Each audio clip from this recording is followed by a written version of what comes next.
سب سے اعلیٰ درجے کا اسلام کیا ہے؟ من سلم المسلمون من لسانہ و یدہ۔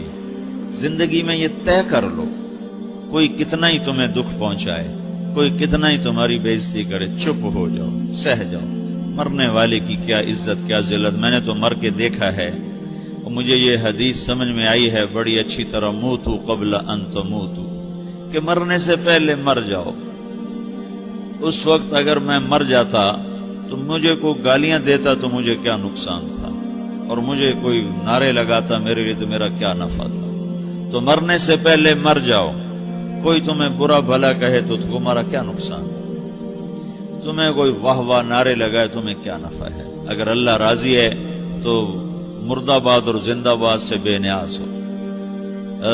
ابو ذر رضی اللہ تعالیٰ عنہ کو ایک آدمی نے گالیاں دی تو انہوں نے فرمایا بیٹا ایک گھاٹی آگے آ رہی ہے، اس میں گر گیا تو جو کچھ کہہ رہے ہو اس سے بھی زیادہ کا حقدار ہوں، اور اگر پار ہو گیا تو تیری گالیوں سے مجھے کوئی فرق نہیں پڑتا ہے۔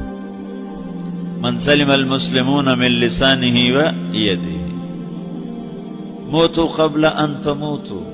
چونکہ آج کل اخلاق ہیں انتقامی، معاف کرنے والے اخلاق ہیں نہیں، انتقامی اخلاق ہیں۔ ہمارا معاشرہ انتقامی ہے، اچھا کرو گے تو ہم اچھا کریں گے، برا کرو گے تو ہم برا کریں گے، جیسا کہو گے ویسا ہم سے سنو گے۔ یہ ہمارا ماحول ہے، یہ ہمارا۔ ایک ماں کہہ رہی تھی دوسری ماں کو، میرے پترا کدی کسی نے واسطے سلام نہیں کیتا، بڑے فخر سے کہہ رہی ہے، ہمارے اپنے گاؤں کی بات ہے، میرے پترا کدی نہیں کسی نے واسطے سلام کیتا، مائی جڑا کرے انہوں کریں دیں، جڑا نہ کرے انہوں پوچھ دے ہی کوئی نہیں۔ یہ وہ فخر سے کہہ رہی، جو سب سے بڑا عیب ہے وہ سب سے بڑا فخر بنا ہو۔ میرے پترا کدی نہیں کسی نے واسطے سلام کیتا۔ جب ماں باپ نے یہ سبق دیا تو اولاد کا کیا قصور ہے؟ ہمارا معاشرہ انتقامی ہے، ایک کی 10 سنانے کا ماحول ہے، تو آپ 100 کی ایک بھی نہ سناؤ۔ احنف بن قیس رضی اللہ تعالیٰ عنہ پہ ایک آدمی نے چڑھائی کر کہنے لگا ایک سناؤ گے نا تو 10 سنو گے میری طرف سے۔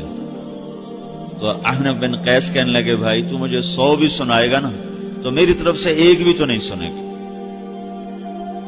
ایک آدمی ان کی بڑی بےزتی کر رہا تھا اور وہ چل رہے تھے اور وہ 100 گالیاں بک رہا ہے۔ جب آ گیا نا قریب شہر تو کہنے لگے دیکھ اب میرا قبیلہ یہاں رہتا ہے، اگر کسی نے سن لیا نا تو تیری بڑی دھلائی کر دے گا، تو نے جو مجھے گالیاں دینی میں کھڑا ہوں یہیں تو دے لے، تو اپنا سارا زور پورا کر لے تاکہ آگے تجھے کوئی تکلیف نہ پہنچا دے میری وجہ سے۔ تو وہ پاؤں پہ گر کے معافی مانگنے لگا کہ واقعی تو بڑے حلم والا ہے۔ وہ مشہور تھے اپنے حلم میں، بردباری، اور لوگ ان کا امتحان لینے آیا کرتے تھے کہ بھئی کوئی ہے جو احنف کو غصہ دلا دے، تو لوگ ناکام ہو جاتے تھے، ان کو غصہ نہیں آتا۔ ایسے ایک عرب سردار گزرا معن بن زائدہ، وہ بھی اپنے حلم میں بڑے مشہور تھے۔ ایک دفعہ لوگوں میں شرط لگ گئی کہ کوئی ہے معن بن زائدہ کو غصہ دلائے تو ہم اس کو انعام دیں گے۔ تو ایک شاعر نے کہا میں غصہ دلاتا ہوں، تم دیکھنا ایسے سیخ پا ہو جائے گا جیسے جانور۔ تو وہ چلا گیا اس کی مجلس میں، دربار لگا، عرب سردار تھا بہت بڑا، دربار لگا ہوا، تو کہتا السلام علیکم، وعلیکم السلام۔ تو معن بن زائدہ پر ایک دور بڑے فقر کا گزرا تھا، پھر اللہ نے اس کو بہت بڑی سرداری دی، بنو عباس کا بہت بڑا یہ وزیر گورنر تھا۔ تو کہتا اتذکر اذ لحافک جلد شاۃ واذ نعلاک من جلد البعیر، کہوں بھائی تجھے یاد ہے جب تیرا بستر بکری کی کھال تھا اور تیرے جوتے اونٹ کی کھال کے تھے؟ تو کہنے لگا کیوں نہیں یاد، بھلا کوئی ماضی بھی بھولتا ہے؟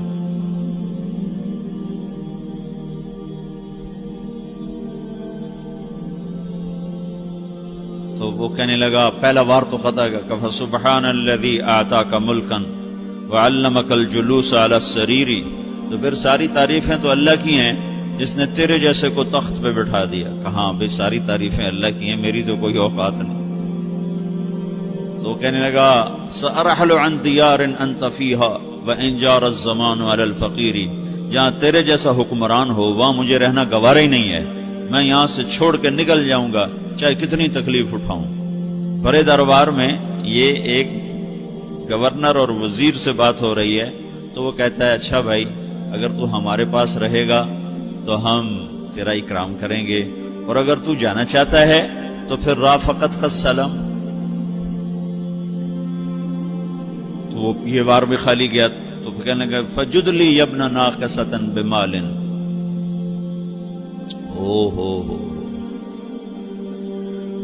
او گندی ماں کے بیٹے مجھے کچھ عطا بھی کر، میں بغیر پیسے کے سفر کیسے کروں گا؟ عرب کو کسی کو بھی ماں کی گالی دے دینا اور پھر عرب سردار ہو. فجد لی یبن ناقصۃ بمال، بری ماں کے بیٹے مجھے کچھ پیسے بھی دے، میں نے جانا ہے. میں کہا بھائی اس کو 3000 دے دیا جائے. اللہ، تو کہنے لگا قلیل ما آتیتنی و انی لأتمو منک فی الکثیر، یہ تو بہت تھوڑا تو نے دیا ہے، مجھے اور دے. کہا اچھا بھائی 3000 اور دے دو. تو وہ شاعر کی بھی آنکھیں پھٹ گئیں. کہنے لگا اب ٹھہر جا ٹھہر جا، اب میں تیری اصل تجھے بتاتا ہوں. سألت اللہ ان یبقیک ذخرا فما لک فی البریۃ من نذیر، میں اللہ سے دعا کرتا ہوں اللہ تیرے جیسوں کو سلامت رکھے، تیرے جیسا دنیا میں کسی ماں نے جنا ہی کوئی نہیں. فمنک الجود والافضال حقا وفضل یدیک کالبحر الغزیر، تو ہی سخی ہے، تو ہی کریم ہے، اور سمندر بھی تیری سخاوت کے آگے کچھ نہیں ہے. تو نے کہا اچھا بھائی تو نے ہماری برائی کی، ہم نے تمہیں 6000 دیے، اب تو نے ہماری تعریف کی، ابھی 10,000 اور دے دو اس کو. باتیں ہی رہ گئیں، باتیں ہی رہ گئیں. کہاں سے لائیں ایسے لوگ؟ ہمارا معاشرہ انتقامی ہے، بدلہ لینے کا ہے، بدلہ لینے کا. تو میرے ساتھ کیا میں نے بھی کرنا ہے. تو اعلیٰ درجے کا اسلام یہ سکھا رہا نہیں چپ ہو جاؤ، سلامت بن جاؤ، سلامتی بن جاؤ، سلامتی کی علامت بن جاؤ. من سلم المسلمون من لسانہ ویدہ. اب وہ سوال کرتا ہے یا رسول اللہ ای الایمان افضل، سب سے اعلیٰ درجے کا ایمان کیا ہے؟ اسلام کیا ہے؟ کلمہ، نماز، روزہ، حج، زکات. اعلیٰ درجے کا اسلام کیا ہے؟ من سلم المسلمون من لسانہ ویدہ. یہ اخلاق کا ادنا درجہ ہے، ادنا درجہ ہے. ادنا درجے پر پہنچ کر آپ اسلام میں اعلیٰ درجے پر آ سکتے ہیں. وہ سوال کرتا ہے ایمان کیا ہے؟ تو آپ نے کہا اللہ پر، فرشتوں پر، کتابوں پر، رسولوں پر، موت کے بعد کی زندگی پر، تقدیر پر. اب ایک اور سائل سوال کرتا ہے ای الایمان افضل، سب سے اعلیٰ درجے کا ایمان کیا ہے؟ تو آپ نے فرمایا حسن الاخلاق، اچھے اخلاق سب سے اعلیٰ درجے کا ایمان ہے. جو آدمی اسلام میں، جو آدمی اخلاق میں، جو مرد عورت اخلاق میں ادنا درجے پر ہوتا ہے وہ اسلام میں اعلیٰ درجے پر پہنچتا ہے. اب اگر وہ اخلاق میں اعلیٰ درجے پر آ جائے تو اب یہ کہاں پہنچے گا؟ اب یہ کہاں پہنچے گا؟ میرا نبی کہہ رہا ہے سب سے اعلیٰ درجے کا ایمان ہے حسن اخلاق، حسن اخلاق. ابو ہریرہ نے پوچھا یا رسول اللہ وما حسن الاخلاق، یہ بھی ایک اور حدیث ہے. یا رسول اللہ حسن اخلاق کیا چیز ہے؟ تو آپ نے 3 چیزیں فرمائی، تصل من قطعک وتعطی من حرمک وتعفو عمن ظلمک. جو تم سے توڑے نہ تم اس سے جوڑو. نہیں کرتا سلام نہ کریں. کوئی ہم چھوٹے باپ کے ہیں؟ ہم تو کبھی بھی نہ کریں، ہم تو کبھی بھی نہ منہ تھوکیں بھی نہیں. ہم تو میرا نبی کہہ رہا ہے جو توڑے تم اس سے جوڑو،